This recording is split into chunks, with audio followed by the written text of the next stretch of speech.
All right, what is up? I'm back with another video. Thanks to the people that have watched the other videos. I don't know who you are, but appreciate it. Anyway, we're going to get right into it.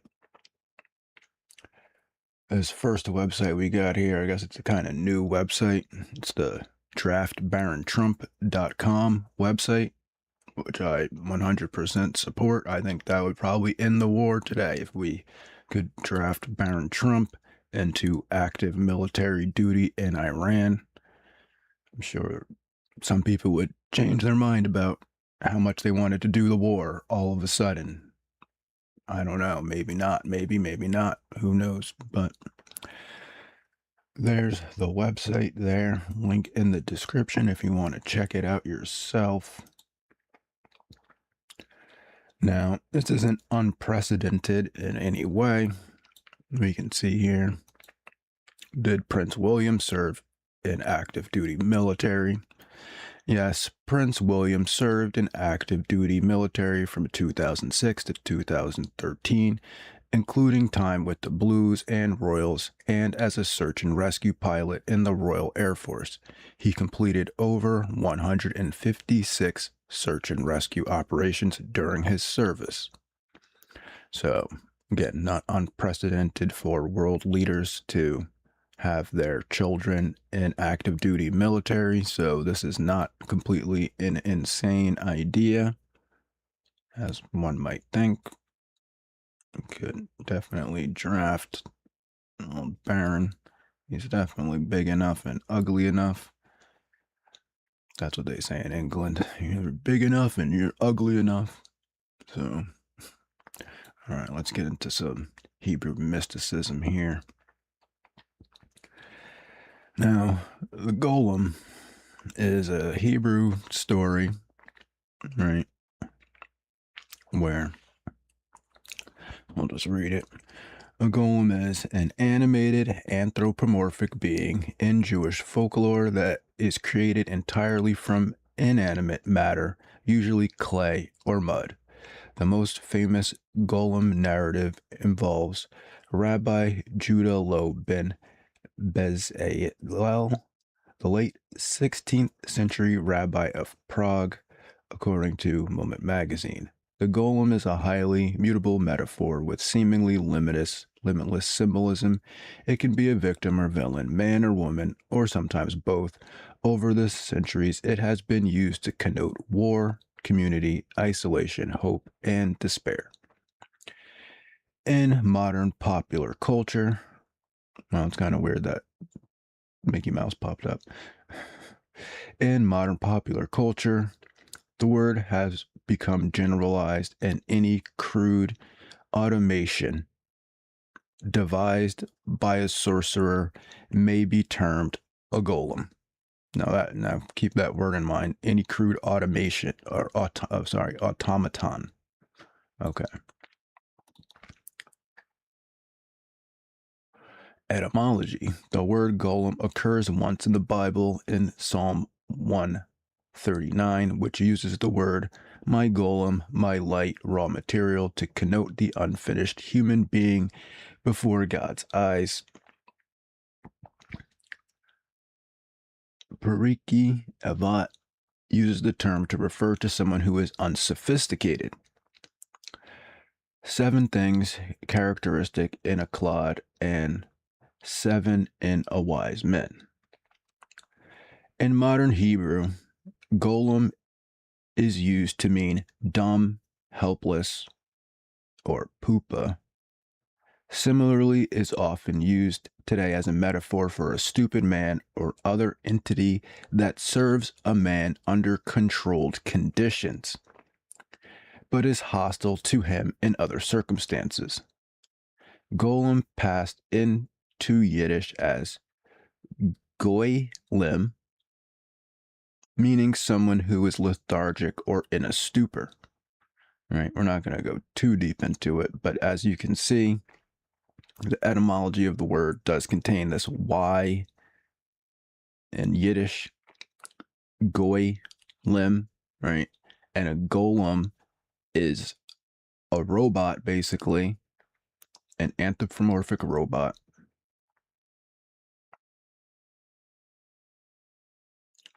that's created by a Jewish person to do their bidding, right? Now, in some of the stories of the golem, it's been said that the golem, you stick a piece of paper in its mouth with the instructions written on it.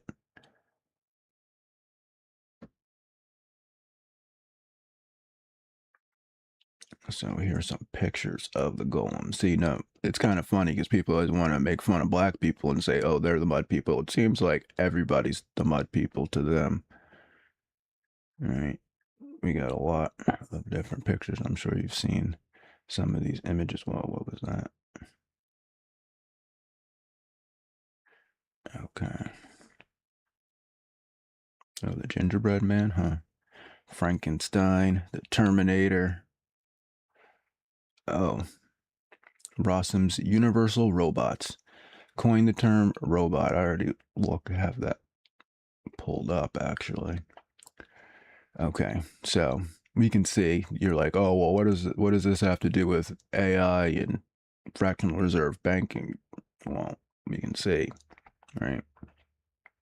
Right there. It's obviously connected, right?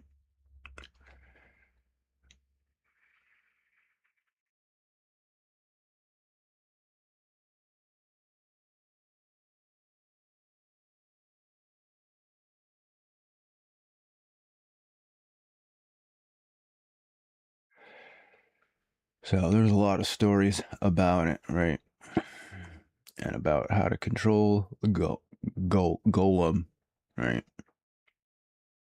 Not goyim, but golem, right? Okay, so is it in the Bible? Now, well, it's got like every version of the Bible, but I don't actually see the word in here anywhere, because this is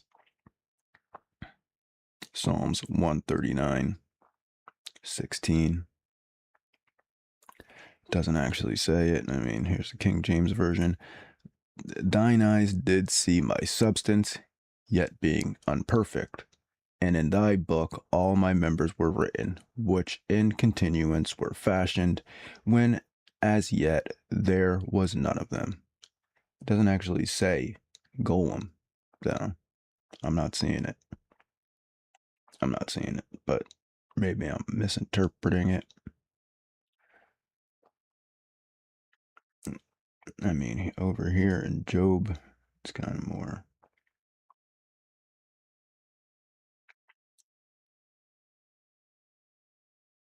But anyway, okay. So we can see that this is already connected, right? These two ideas, right? Schmiegel from Lord of the Rings was also known as the Golem, right? And as most people probably know, right, that the double L sound is pronounced Y in Spanish, and most people probably know that J.R.R. Tolkien was versed in almost every European language, and I think that he was kind of leaving us a clue here, right? Because the golem was trapped in a lust for power, but he could never attain the power, right? And we're not even going to get into the whole point of Lord of the Rings and the fact that you shouldn't want power and, all that.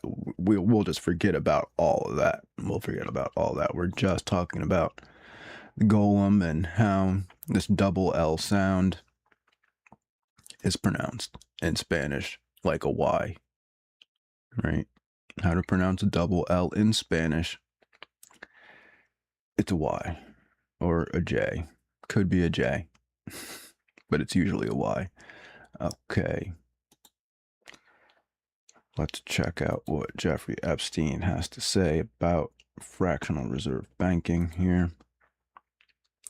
Make sure I got the sound on. All right.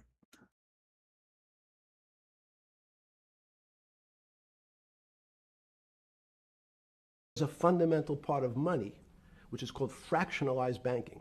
And fractionalized banking is something that finance people understand, and the people on the street, and when I say people on the street, that's where I was when I started on Wall Street, would find it impossible to believe. Bannon Bank, I give you $1, just one single dollar. In our system of banking, I would say, okay, Steve, I gave you $1. How much could you lend out to your friends? And your natural reaction would be probably something less than $1 because I want to keep something in my pocket.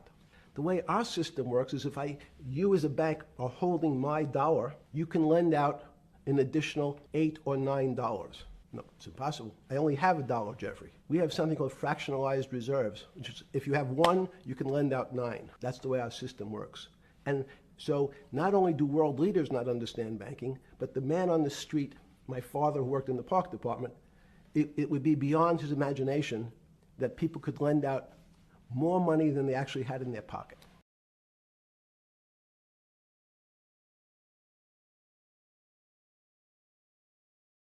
All right, so we can see that Jeffrey Epstein understood fractional reserve banking to a high degree. There's not really much to understand about it. They're cheating. It's pretty easy to understand. You can't lend out 10 times as much money as you have in your pocket and expect to get a return on that. Okay. So then we're checking out what email shows Epstein talking about Goyim having to work. Now, this is coming from the Jerusalem Post and the Times of Israel, so please don't come at me with that BS, please. Okay. In a 2009 email, Jeffrey Epstein wrote, "This is the way the Jew make money. Let the Goyim deal in the real world," indicating a disparaging view of non-Jews. This email reflects his use of the term Goyim in a context that suggests they are meant to serve others, right? Kind of like the golem is used to serve others, right? It's an automaton or robot designed to serve by sticking a piece of paper in its mouth with your orders on it, right? Right, right. Okay. Again, this is from Jerusalem Post, Times of Israel.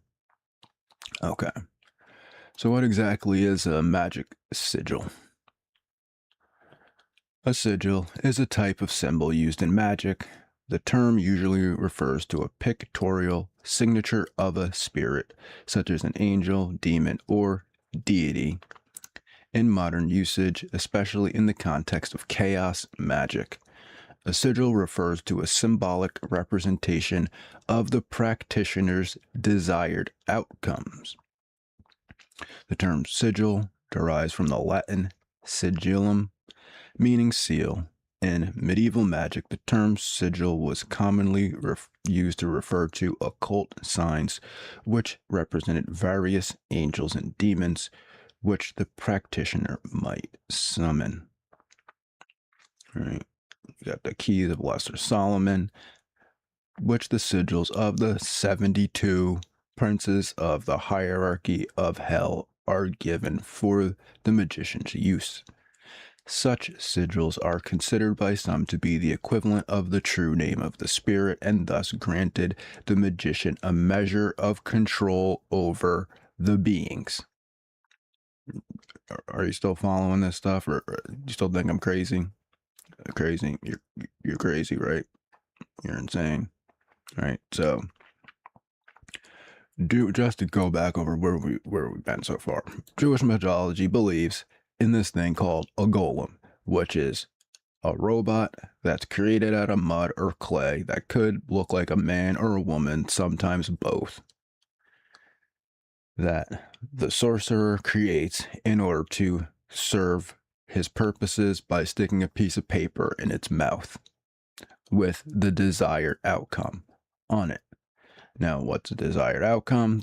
With the sigil is the piece of paper that, well, the piece of paper, a sigil would be written on the piece of paper. A sigil is a seal displaying the intent of the sorcerer, right?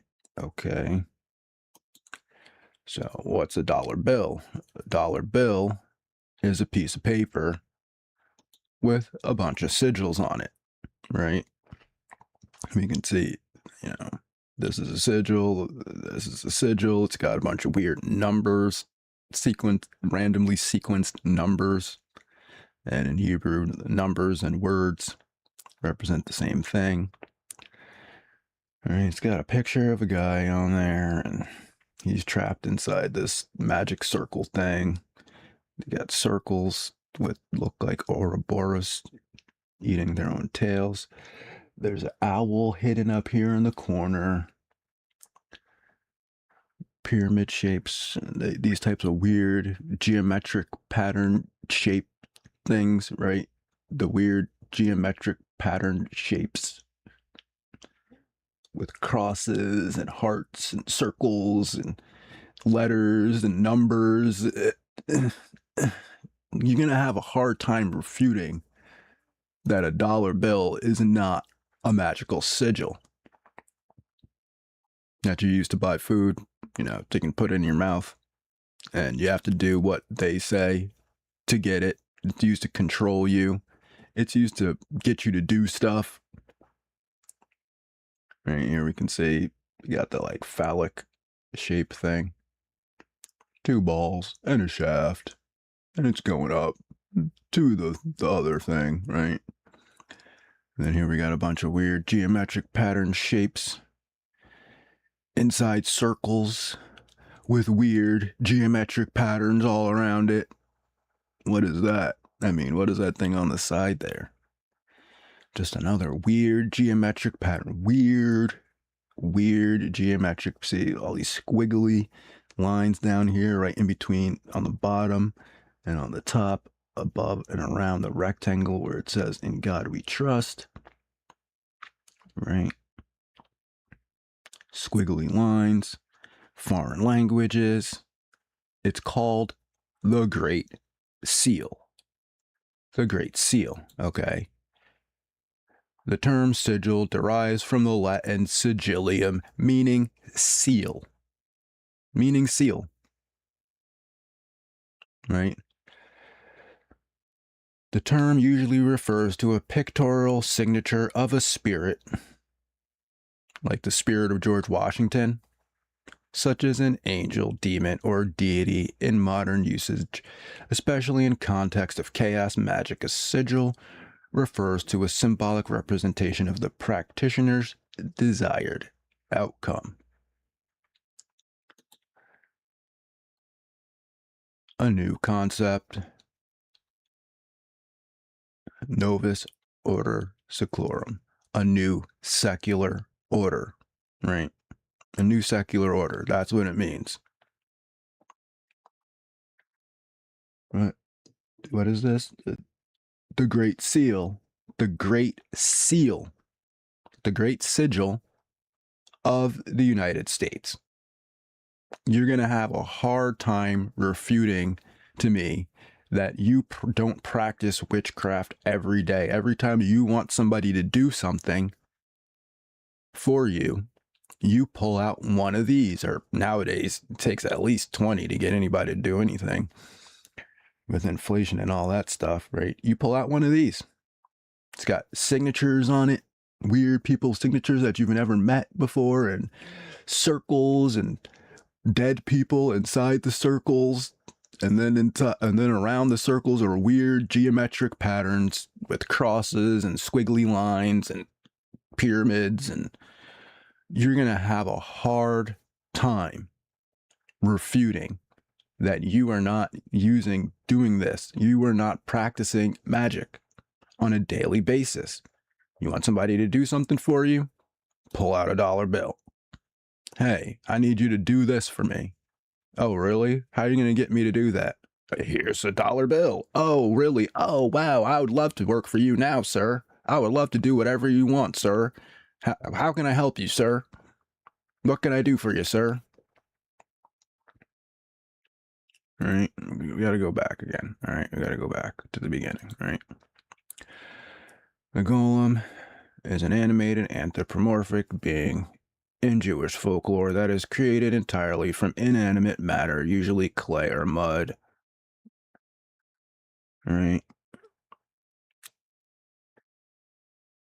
In modern Hebrew, the golem is used to mean dumb or helpless. Right.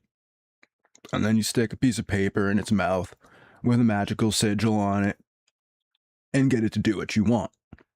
Right. Lord of the Rings, the golem, or the goyim, if you pronounce it in Spanish, the goyim, is a guy who desires the ring of power, but he can't get it. And he's basically destroyed by chasing it all the time. He's always chasing it. He's always chasing it. And just to make sure you can see that it is derived from Jewish folklore, that so, you know, Tolkien was trying to tell us a little something and we weren't paying attention. We also weren't paying attention about the Ring of Power thing, right? Then we've got Epstein talking about fractional reserve banking. Epstein talking about how the goyim, right? Work for money, work for this, because they need to put stuff in their mouth called food. So they have to get this, which this is a magic sigil, meaning seal. And this, here we can see, is the Great Seal of the United States, right? Okay, we're not done yet. We're not done. We just got to go over some stuff. Make sure you don't think I'm crazy.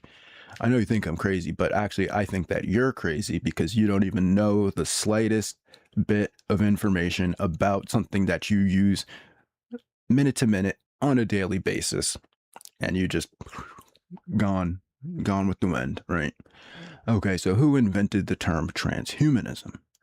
The term transhumanism was popularized by the English biologist and philosopher Julian Huxley in his 1957 essay of the same name.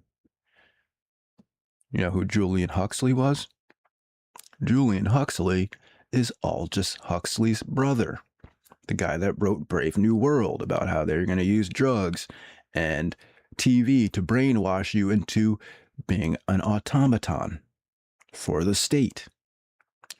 Huxley believed that social institutions could enhance human evolution and improve the human condition. But you see, they don't believe that you're a human. You're a golem. No, goyim. No, golem, goyim. Which one are you? Are you a golem or are you a goyim? I mean, because the word in the modern Hebrew, it's used to mean dumb or helpless, right?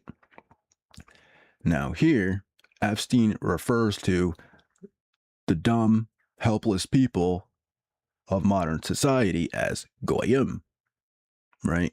Goyim, goyim, golem, goyim. You still don't get it, dude. You still like this guy. This guy is nuts, right? And then you take your dollar bill to put the stuff in your mouth, the Great Seal, with Latin and the penis thing here, and a dead guy inside of a circle. This is not necromancy at all. This is definitely not necromancy.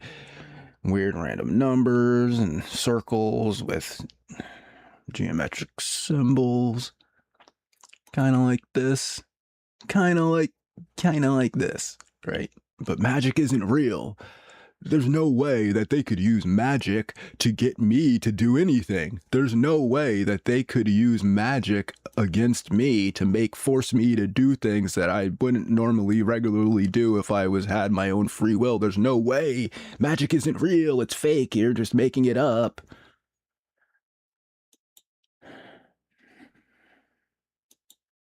Yeah, right. Say the magic circle. They're inside the magic circle, right? They're inside the magic circle. And then they summon the demon to do their will. Right? Black magic, right? It's black magic, it's evil. Oh no, but wait. You do it every day. You do it every day. You do it every day. Look, it's even got a key on it. It's even got a key. Right? You do it every day. Weird Latin wording that you don't even know what this means. You use it every day. You don't even know what it means. You don't even know what it means. And then you want to come and try and disrespect me and tell me that I'm insane and I don't know what I'm talking about. But you use a magic sigil every day. Epstein thinks that you're stupid and you're dumb because you have to do the work. You have to do the work in order to get the pieces of paper that they print out of thin air. Right? The pieces of paper that they print out of thin air. People are like, oh, you're just mad because you don't have a lot of money. Maybe that's why I don't have a lot of money. Because I don't have a desire to control other people and make them do what I say by sticking pieces of paper in front of them with magic sigils on it. Right? Okay, so we got here. Huxley invented the term transhumanism, right? Okay, we got this guy, he's doing magic. He's in the magic circle, the seal with the sigil and the seal, and he's conjuring what looks like a white guy to do his bidding. Right? I mean, it's hard to say that guy doesn't look white. I mean, if I was just to describe the picture, it looks like a white guy that's being summoned by a sorcerer that practices Jewish magic in order to do his bidding. Look, I'm not making fun of white people. I'm not. It sucks. Right? Who invented the term robot? The term robot was introduced by Czech playwright Square.Peg in his 1920 play R.U.R. Rossum's Universal Robots. But it is believed that his brother Josef Čapek suggested the word, derived from the Czech word robota, meaning forced labor. Are you getting it now? Are you getting it now? No, still no, still not, still, I'm still insane. I'm still crazy. I'm still crazy. Shut up.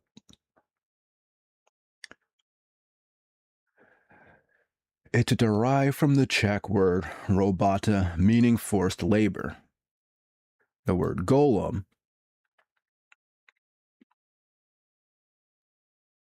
is a word that means a robot that was fashioned from clay or mud. Could be a man, could be a woman.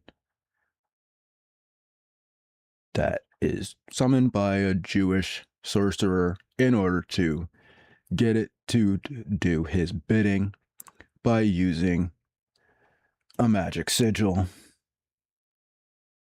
that he either writes the word on its forehead or sticks a piece of paper in his mouth with the magic sigil on it in order to get the golem, the goyim. I don't know how you should pronounce this. Did you pronounce it golem or goyim? To get the golem that wants to get the power for itself but it can't ever get the power. But it wants it so bad to do its bidding. Right. And we'll just go back here just to see what the connection is. I saw it down here. The most golem of Prague. So it seems that Prague, the Czech Republic, is connected directly to this whole concept of the golem or the goyim or whatever you want to call it, however you want to pronounce it, whichever way. According to the legend, the body of Rabbi Lowe's golem still lies in the synagogue's attic. When the attic was renovated in 1883, no evidence of the golem was found. Some versions of the tale state that the golem was stolen from Prague's Zykov district, where the Zykov television tower now stands. Recent legends tell of Nazi agents ascending on the synagogue attic, dying under suspicious circumstances thereafter. The attic is not open to the general public. Some Orthodox Jews believe that Maharal did actually create a golem that, yeah, he did.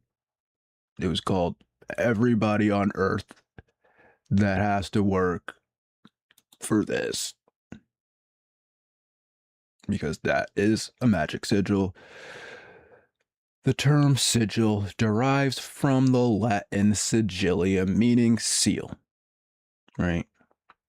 Everything else written on here is written in Latin. Annuit conceptus, novus order seclorum, e pluribus unum, from the one, many, right? E pluribus unum. And then underneath it, it says the Great Seal, which in Latin means sigil of the United States.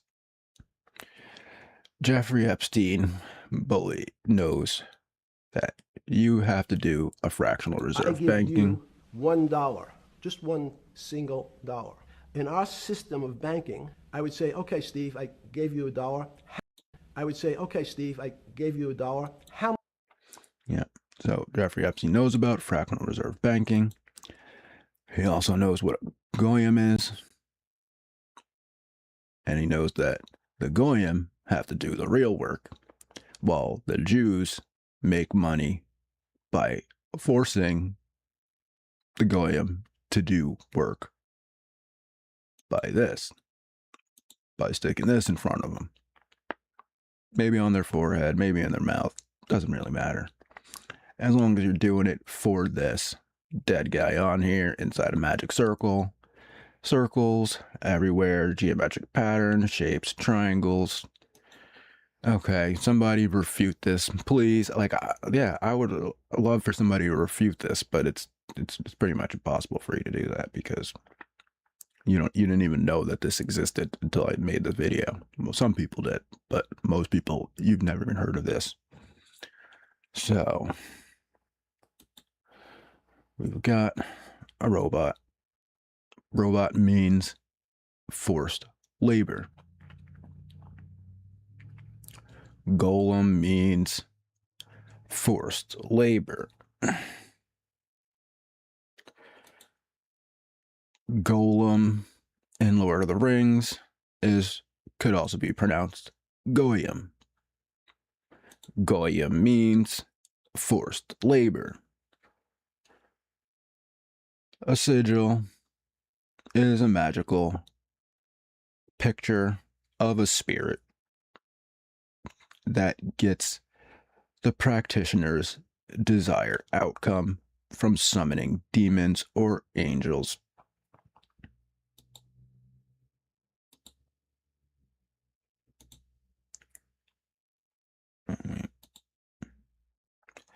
A magic circle is a place where the magician stands to summon a white guy to do his bidding. And back again to robot, meaning forced labor. All right, I welcome the refutation. Somebody can refute this, but you actually can't. You're just gonna say I'm crazy, and that's just going to prove that I'm correct, because that's going to prove that you can't refute the fact that you use a magic sigil every day to force people to do what you want, to do your bidding. Right? All right. Thanks for watching. If you did, have a good day and peace.